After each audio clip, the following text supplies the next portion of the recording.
La sexualité et l'autisme, c'est important de comprendre que sur le principe, c'est très similaire au neurotypique en termes de besoins sexuels, en termes d'attirance pour les autres personnes.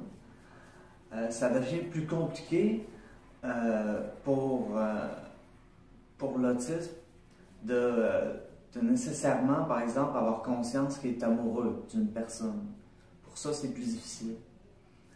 Ensuite, tout dépendant de la gravité des atteintes neurosensorielles, l'expérience peut être très perturbante parce que lorsque tu as des relations sexuelles, il y a toutes sortes d'odeurs, les personnes te touchent, l'environnement dans lequel il est, comme par exemple le lit peut faire du bruit, il peut avoir toutes sortes de bruits dans la maison. Et l'autiste est forcé d'essayer de se concentrer sur l'acte lui-même pour un peu oublier tout ce sensoriel-là. Une chose que personnellement je trouvais très difficile, c'est qu'une fille, quand on a des relations sexuelles avec elle, elle veut énormément toucher son partenaire.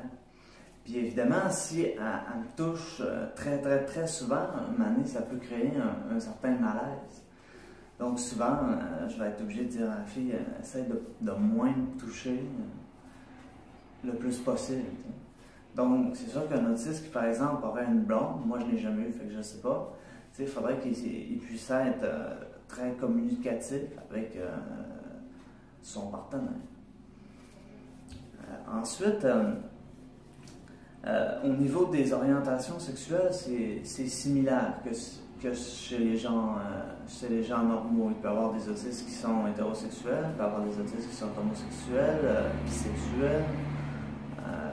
C'est même possible sûrement qu'un autiste puisse être par exemple transsexuel, parce que la sexualité est très similaire en tant que telle avec les neurotypiques.